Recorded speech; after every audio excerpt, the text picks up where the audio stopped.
Question number 8.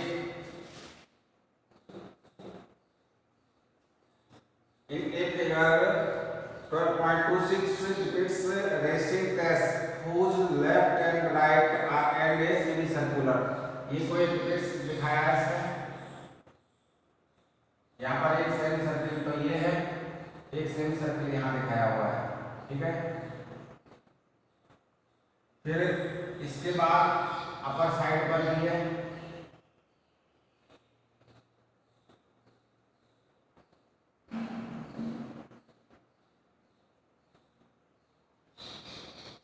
Distance between two inner parallel side. ये inner parallel है, ये 60 metre है. ये 60 मीटर है. And each 106 metre long. और ये 106 मीटर है. यहाँ से ये लेकर के 106 मीटर है ये यहाँ पर. ऐसे ही सेमी सर्कल इधर कट हो गया. ठीक है. और ट्रैक की विड्थ है, ठीक है, विड्थ है 10 मीटर. अब देखिए यहां से मैंने इसको टच किया है, ये भी मिला लिया, इसको भी पूरा कर दिया.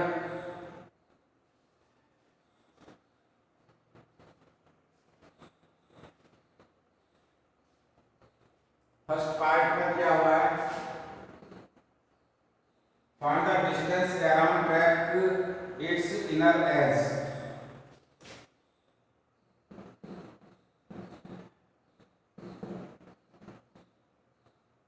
Distance of inner edge.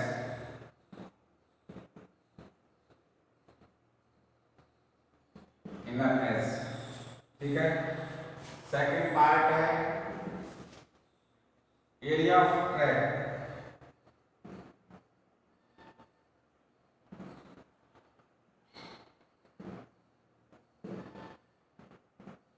Area of track निकालना. ठीक है. ये दो पार्ट निकालने हैं. तो एरिया ऑफ ट्रैक में तो देखिए ये वाला R1 की वैल्यू, तो इसमें मैंने R2 लिया है. यहाँ लिख देता हूँ. R2 इक्वल टू 10 सेंटीमीटर, ये 30 सेंटीमीटर हो जाएगी. 30 सेंटीमीटर आधा हो जाएगा, इसके डायमीटर है ये पूरा, तो 30 सेंटीमीटर. और R1 इक्वल टू 30 प्लस 10, ये वाइड है 10 मीटर, तो 30 plus 10 and 30 plus 10 equal to 40 metre. ये मीटर है 40 मीटर. ठीक है. R1 और R2 की तो वैल्यू ये आ गई. R1 R2 की वैल्यू ये 30 रहेगी और R1 की वैल्यू रहेगी 40 मीटर. ठीक है. अब length of inner track, distance, find the distance of inner as. First part, the distance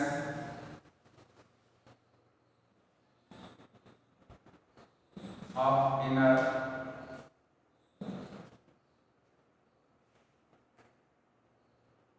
track. ठीक है. डिस्टेंस ऑफ इनर एज ले लीजिएगा. इनर एज इक्वल टू, देखिए यहाँ पर ये वैल्यू रहेगी पाई R2 प्लस उधर भी रहेगी pi R2 plus length of inner side.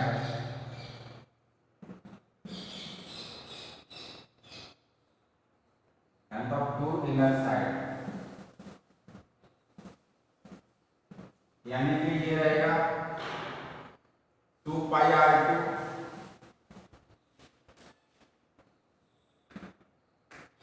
ये पाई R, आधा पाई R हो गया, पाई R ये, पाई R वो, यानी 2 पाई R हो जाएगा इसका. पाई R2 plus 106 plus 106, 2 into pi की वैल्यू 22/7. R की वैल्यू है आपकी, R2 की वैल्यू 30.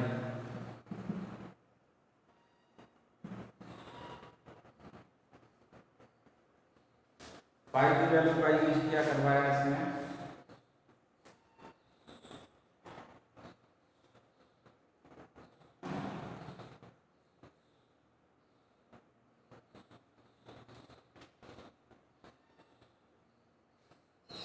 अब इनको हल कर दीजिएगा, कोई वैल्यू कैंसिल तो होने नहीं है।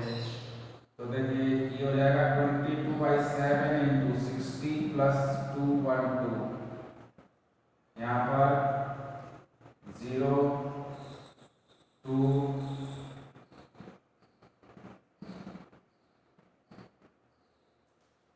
इनका वैल्यू आ जाएगा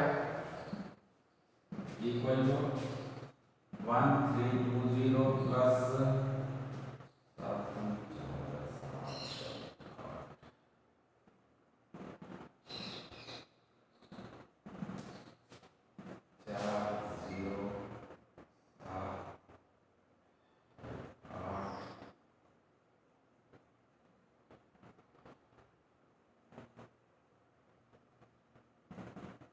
ये तो इसकी इनर आ जाएगी, ठीक है।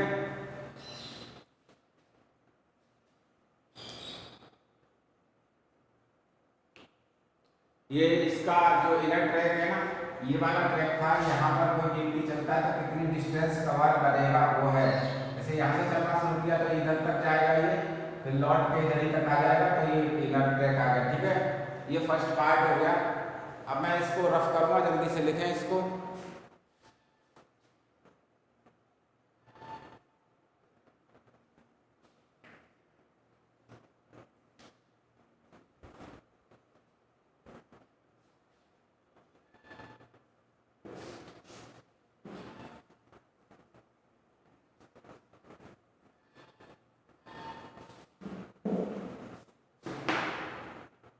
सेकंड पार्ट,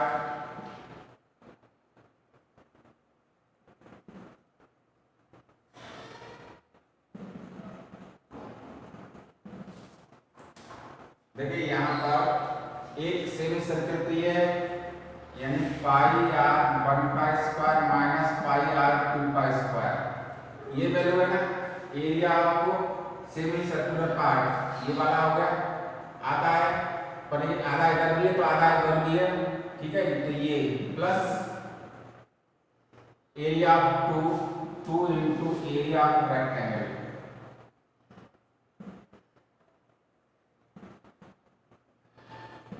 देखिए यहाँ से पाई कॉमन, r1 का स्क्वायर माइनस r2 का square plus 2 into length l into B, ठीक है। ये समझ में आ रहा है। अब इसको हल करने के लिए हमें क्या करना है कि पाई का, देखिए ये एक होलो पाइप सा बन गया है, इस तरह से बना के दिए इसको, एक सर्कल और एक ये सर्कल, इसमें से दोनों मिलाकर के आधा आधा पार्ट हो गया, एक इधर वाला एक इधर वाला, तो इसका निकालना है। तो पाई r1 का स्क्वायर माइनस पाई r2 का स्क्वायर लगेगा, आधा सर्कल ये है आधा ये है, तो आधा और आधा मिलाकर के पूरा सर्कल हो जाएगा। तो पाई r1 का square minus pi r square, तो देखिए 22/7 इंटू r1 की वैल्यू 40 का स्क्वायर माइनस 30 का स्क्वायर प्लस 2 इंटू l की वैल्यू है 106, l की वैल्यू 106 इंटू 10, ठीक है। दो रेक्टेंगल बनेंगे, एक पार्ट ये रेक्टेंगल है और एक पार्ट यहाँ से ये रेक्टेंगल है। 22/7 यहाँ पर 40 प्लस 30 और 40 माइनस 30, ठीक है, प्लस 2 इंटू इनका मल्टीप्लाई कर दिया 1060, ये value 770 into 10 plus 0 2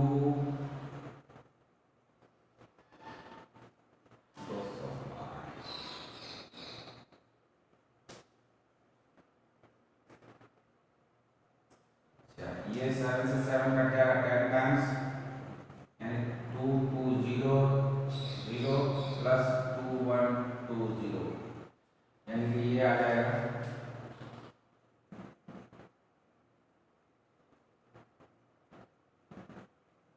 2200 4320 metre square. ये वैल्यू आ जाएगी 4302 metre square.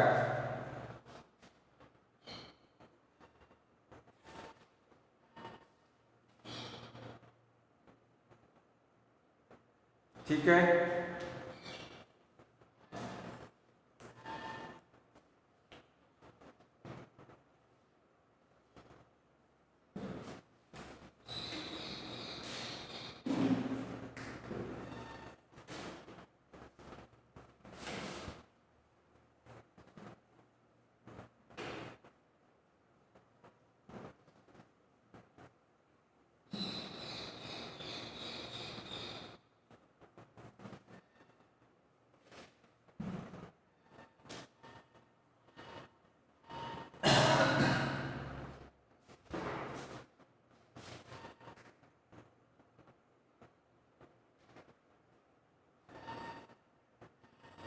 Question number 9,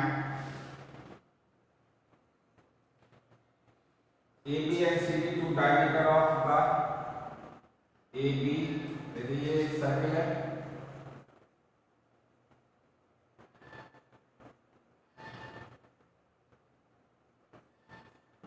AB and CD, AB and CD two diameter of circle with centre O, centre इसका O दिया हुआ है। Each other OD is the diameter of smaller circle, OD है ये smaller circle का ये diameter है।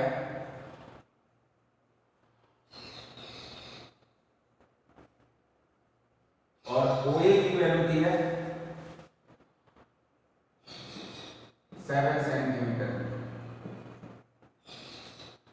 Find the area of shaded region.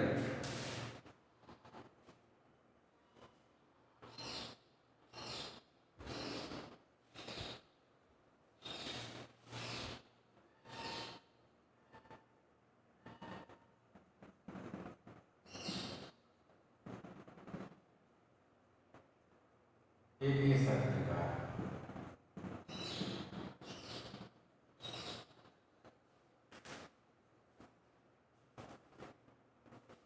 ठीक है। तो देखिए OA यानी for a big circle,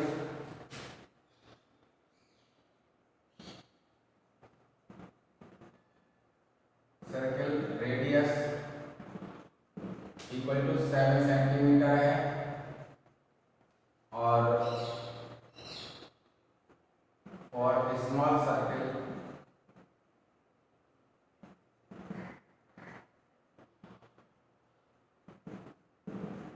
7/2 centimetre है, ठीक है। अब देखिए मुझे एरिया ऑफ इसका सर्कल का पहले मैं निकाल लेता हूँ और इसका दो सेगमेंट का निकाल लूंगा। Area of small circle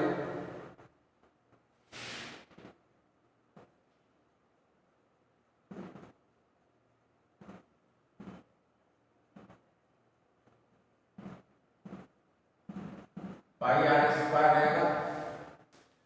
pi की वैल्यू 22/7, r की वैल्यू 7/2 इंटू 7/2, 7 से 7 ये कट गया 11, यानी 77/2 सेंटीमीटर स्क्वायर। इसका आ गया इस वाले स्मॉल सर्कल का। अब हमारा एरिया ऑफ टू सेगमेंट निकाल लेते हैं। एरिया ऑफ टू सेगमेंट,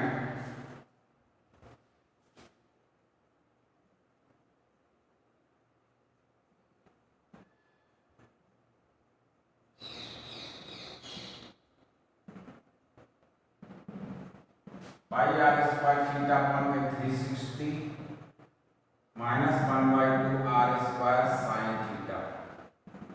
ये दो सेगमेंट का ये डायरेक्ट वैल्यू निकालना, फिर ऐड कर दूंगा इसको, ठीक है। तो देखिए 22/7 इंटू r, इसकी 7 इंटू 7 इंटू थीटा 90,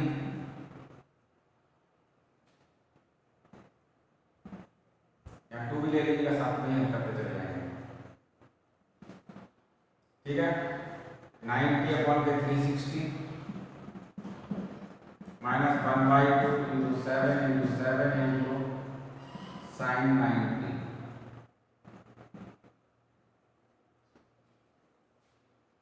4 टाइम्स ये कट जाएगा, ठीक है, एक 7 से एक 7 कट जाएगा। अब ये आ रहा है 2 इंटू 22 इंटू 7 अपन के 4 minus 1/2 into 7 into 7 into 1, sine 90 की वैल्यू 1 होती है, ठीक है, यहाँ तक समझ में आ गया। अब इसका 2 का मैं इसमें मल्टीप्लाई कर देता हूँ, इक्वल टू 44 इंटू 7 अपॉन के 4 minus 2 into 1/2 7 into 7, 11 times 77 minus 49, यानी कि 8 to 28 सेंटीमीटर स्क्वायर, ठीक है, ये वैल्यू ये आ जाएगी। अब हम क्या करेंगे, इनके एरिया को ऐड कर देंगे, ठीक है ना, तो दोनों के एरिया को ऐड कर दीजिएगा तो ये टोटल एरिया निकल के आ जाएगा। इसको भी आगे पॉइंटर में कर देता हूँ, तो देखिए ये वैल्यू आ जाएगी,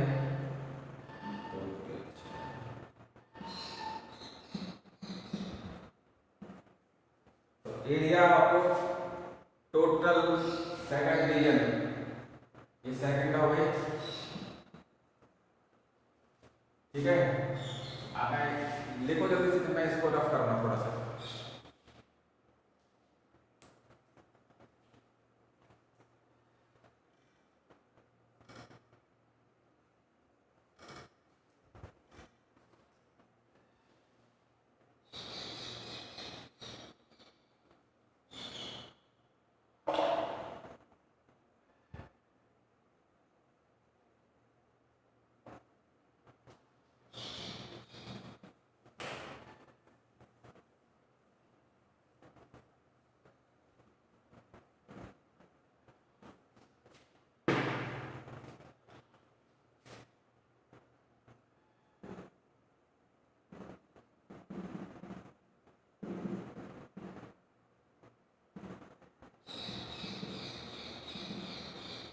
एरिया ऑफ सर्कल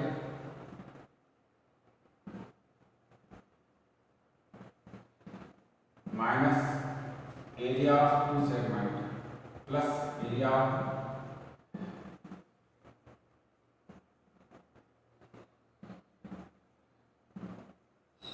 ठीक है, एरिया ऑफ 38.5 था माइन प्लस 28, यानी आप